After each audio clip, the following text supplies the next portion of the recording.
A paz do Senhor, irmãos. Quero compartilhar com vocês algo que o Senhor colocou no meu coração ontem a respeito da igreja brasileira. Ontem à noite a gente estava na casa de um irmão em comunhão. Estávamos adorando ao Senhor, louvando, cantando.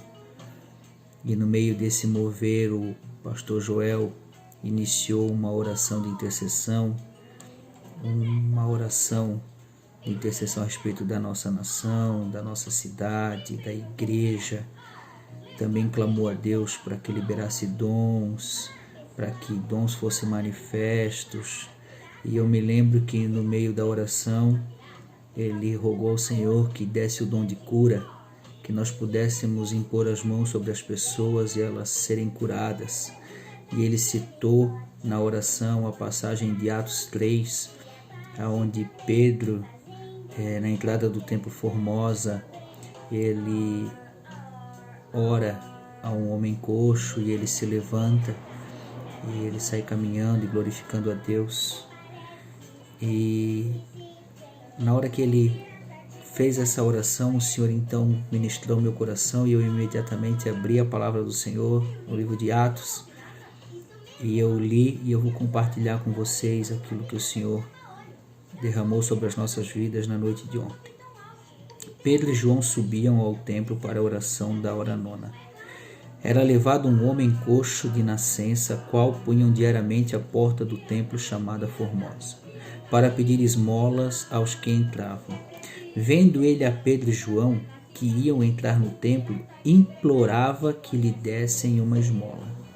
Pedro, fitando juntamente com João, disse: "Olhe para nós." Ele os olhava atentamente, esperando receber alguma coisa. Pedro, porém, lhe disse: "Não possuo nem prata nem ouro, mas o que tenho isto te dou. Em nome de Jesus Cristo Nazareno, anda." E tomando pela mão direita, o levantou imediatamente, os seus pés e os tornozelos se firmaram. Deu um salto e se pôs em pé. Passou a andar e entrou com eles no templo, saltando e louvando a Deus. Quando o irmão, pastor Joel, rogou ao Senhor que nos desse poder para curar as pessoas, o Senhor falou ao meu coração: o problema de vocês é que vocês têm ouro e prata. Quando alguém chega diante de vocês pedindo uma esmola, vocês têm ouro e prata e vocês dão a esmola, mas vocês não dão o que aquela pessoa realmente precisa, que é Jesus. E essa é uma mensagem para a minha cidade, para o meu estado de Santa Catarina, mas para a igreja brasileira. O problema da igreja brasileira é que nós estamos corrompidos pelas riquezas, pelo dinheiro, corrompidos pelo evangelho da prosperidade. Por isso não são manifestos mais os dons do Espírito Santo, de curar, de libertar. Por quê? Porque nós estamos enraizados e agarrados nas riquezas. Quando o Senhor Jesus diz lá em Mateus 6, 19 a 21, ele diz: "Não acumuleis para vós tesouros na terra, onde a traça e a ferrugem corroem, mas acumuleis para vós tesouros no céu."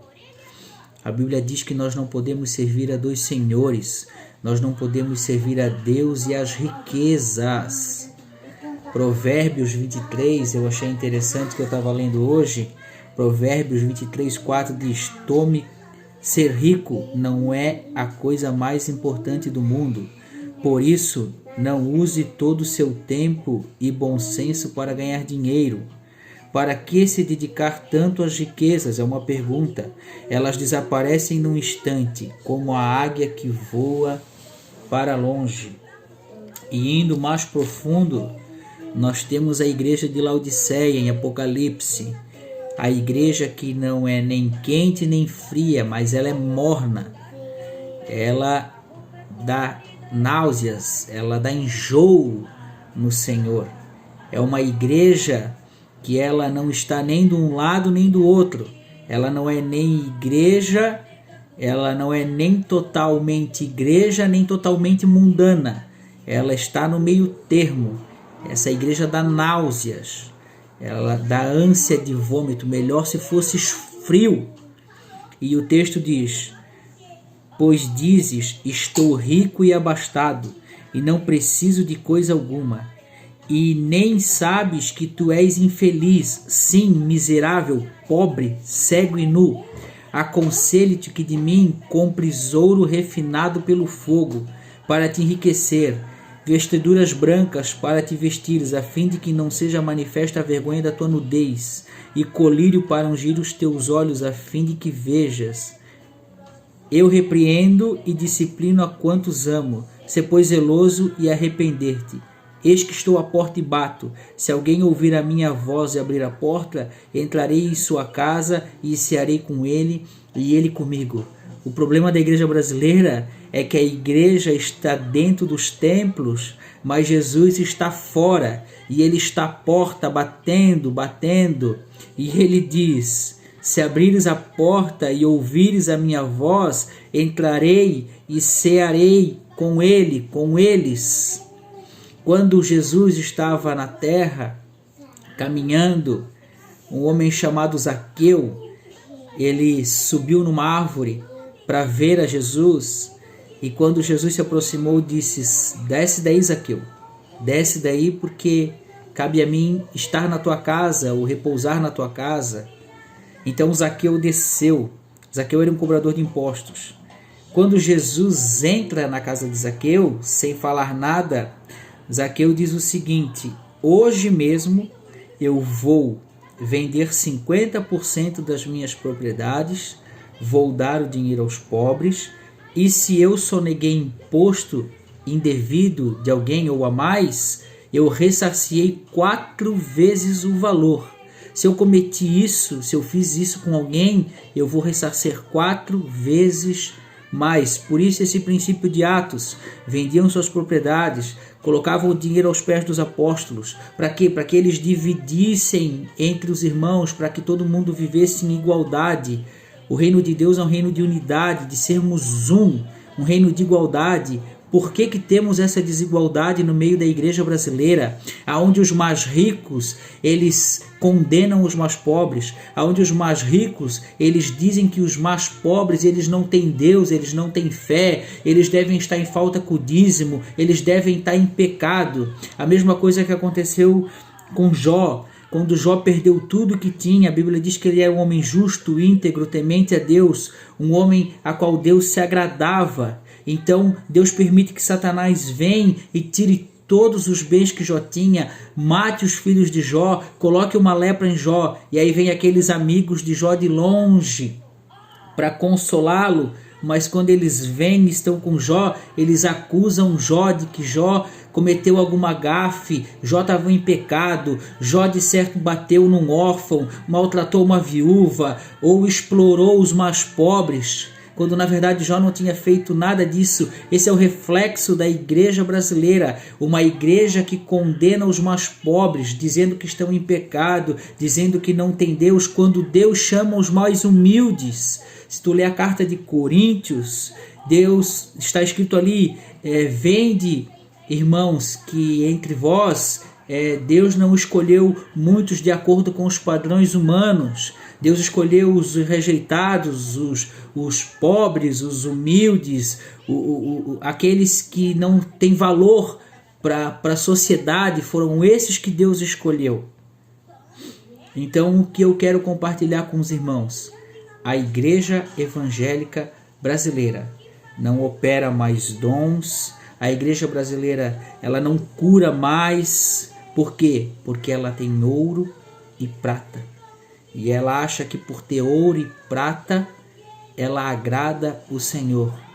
Quando na verdade ela é uma igreja mundana, que busca as coisas da terra, os prazeres da carne, que busca as riquezas, que serve as riquezas, que trabalha arduamente para conseguir dinheiro.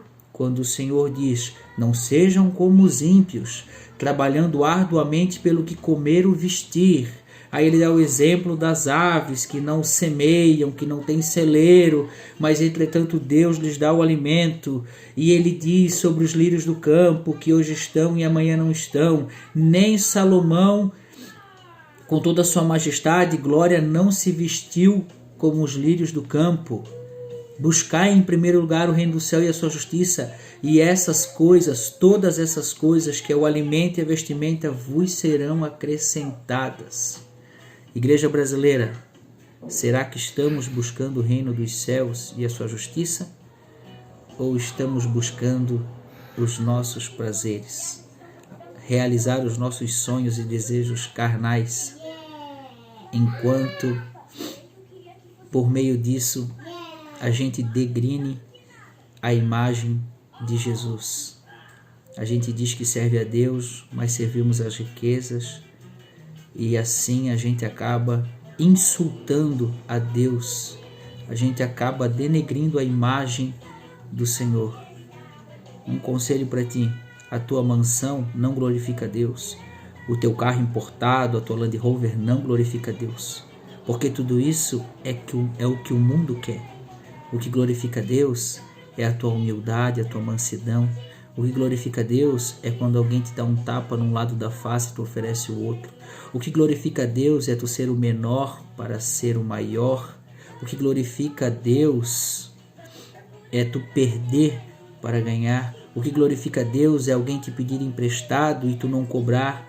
Tudo isso são passagens bíblicas a qual Jesus nos deu como ensinamento. Então, o que glorifica a Deus é algo que não é atrativo para o mundo. O mundo odeia as coisas de Deus. Jesus disse: se fosses do mundo, o mundo vos ouviria. Mas como eu vos tirei do mundo e vos trouxe para mim, o mundo vos odeia. Se o mundo tivesse me ouvido, Jesus disse, ouviria vocês. Mas como vocês são meus, ele não vai ouvir. Então, que a gente possa clamar a Deus, para que Deus nos dê sabedoria, para a gente sair dessa condição miserável, que é o que está escrito em Apocalipse, para essa condição de infeliz, de miserável, de pobre, de cego e de nu. Nós não temos nada, irmãos. Nós somos miseráveis, pobres e nus. E nos achamos ricos espiritualmente porque temos boas coisas. Que Deus abençoe a tua vida. Medita nessa palavra. Compartilha se tocou no teu coração. Um forte abraço.